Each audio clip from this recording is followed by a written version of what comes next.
নাহমাদুহু ওয়া নুসাল্লিহি আলা রাসূলিহিল কারীম। আসসালামু আলাইকুম ওয়া রাহমাতুল্লাহ। আশা করি আল্লাহর রহমতে সবাই ভালো আছেন। আমরা সবাই চাই জীবনে একটি পাওয়ার বাটন থাকুক, এমন একটি পাওয়ার বাটন যা চাপলেই আমাদের সমস্ত হতাশা, দুশ্চিন্তা, রাগ এবং মানসিক যন্ত্রণা দূর হয়ে যাবে। কিন্তু সেই বোতাম কি আদৌ আছে?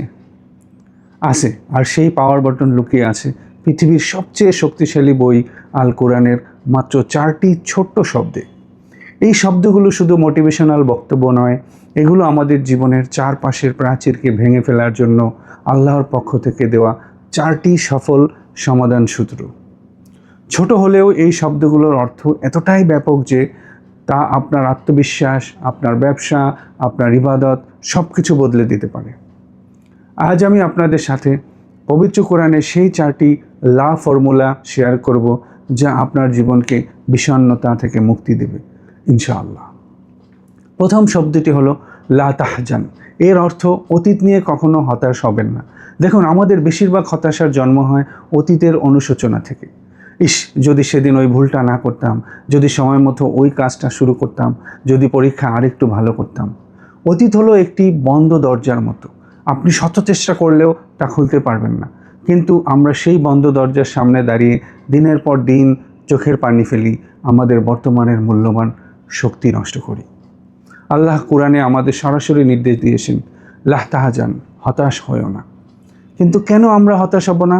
1 নম্বর কারণ, যা ঘটে গেছে তা আল্লাহর ফয়সালা ছিল। আপনি অতীতকে বদলাতে পারবেন না, কিন্তু অতীত থেকে শিক্ষা নিতে পারেন। 2 নম্বর কারণ, হতাশা শয়তানের অস্ত্র। শয়তান চায় আপনি হতাশ হয়ে আপনার ইবাদত, আপনার কাজ, আপনার চেষ্টা সব ছেড়ে দিন। তাই আজই সিদ্ধান্ত নিন, পেছনের দিকে নয়, সামনের দিকে তাকান, অতীতকে পেছনে ফেলে শিক্ষা নিয়ে এগিয়ে চলুন। এটাই মুমিনের প্রথম শক্তি। দ্বিতীয় শব্দটি হলো লা তাখাফ।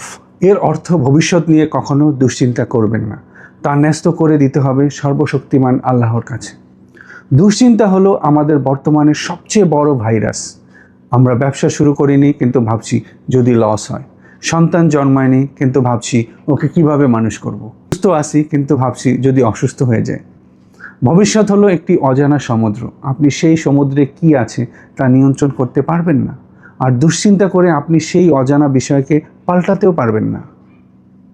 আল্লাহ বলেছেন, লা তাখাফ, ভয় পেও না। রিজিকের ভয়। নবী সুলাইমান আলাইহিস সালামের গল্প মনে করুন। একটি মাসের এক বেলার খাবারও তিনি জোগাতে পারেননি। আল্লাহই রিজিকের মালিক। বিপদের ভয়। আল্লাহর কাছে নিজেকে ন্যস্ত করুন। আপনি আপনার চেষ্টা করবেন, কিন্তু ফলের ভার আল্লাহর হাতে ছেড়ে দেবেন। যখন আপনি আপনার ভয়কে আল্লাহর কাছে সঁপে দেন, তখন আপনার মন শান্ত হয়ে যায়। আপনার সমস্ত শক্তি তখন বর্তমানের কাজে ফোকাস করার জন্য মুক্ত হয়। ভয়কে বলুন বিদায়, আর তাওয়াক্কুলকে বলুন স্বাগতম। তৃতীয় শব্দটি হলো লা তাগদাব। এর অর্থ জীবন চলার পথে বিভিন্ন সময়ে অনাকাঙ্ক্ষিত বিষয়ের সম্মুখীন হতে হবে, কিন্তু সেই সময়ে রাগ করবেন না। আবু হুরায়রা রাদিয়াল্লাহু আনহু হতে বর্ণিত হয়েছে, এক ব্যক্তি রাসূলুল্লাহ সাল্লাল্লাহু আলাইহি সাল্লামকে বলল, আমাকে কিছু উপদেশ দিন। তিনি বললেন, রাগ করো না। লোকটি বারবার রসুলের নিকট উপদেশ চায়, আর রসুল সাল্লাল্লাহু আলাইহি সাল্লাম একই কথা বলেন, রাগ করো না। বুখারী হাদিস। আমাদের জীবনে রাগ হলো এমন এক আগুন যা আমাদের নিজের আমল ও অর্জনকে পুড়িয়ে দেয়। কেউ আমাদের সাথে খারাপ ব্যবহার করলে, আমাদের ব্যবসায় ক্ষতি হলে, আমাদের সন্তান কথা না শুনলে আমরা সাথে সাথে রেগে ফেটে পড়ি। কিন্তু এই রাগ আপনি এমন কথা বলে ফেলেন যার জন্য পরে অনুশোচনা করতে হয়। আপনার নেক আমল নষ্ট হয়ে যায়, আপনার স্বাস্থ্য খারাপ হয়। আল্লাহ কোরআনে রাগ নিয়ন্ত্রণকারীর মুমিনদের প্রশংসা করেছেন। রাগ নিয়ন্ত্রণ হলো আত্মনিয়ন্ত্রণের সর্বোচ্চ স্তর। যখন রাগ আসে তখন মনে করুন আল্লাহ আপনাকে দেখছেন, চুপ হয়ে যান, স্থান পরিবর্তন করুন। রাগ হলো শয়তানের প্রবেশ পথ, এই পথকে বন্ধ করুন। চতুর্থ এবং চূড়ান্ত শব্দটি হলো লা তাসখাত। এর অর্থ আল্লাহর কোনো ফয়সালার প্রতি অসন্তুষ্ট হবেন না।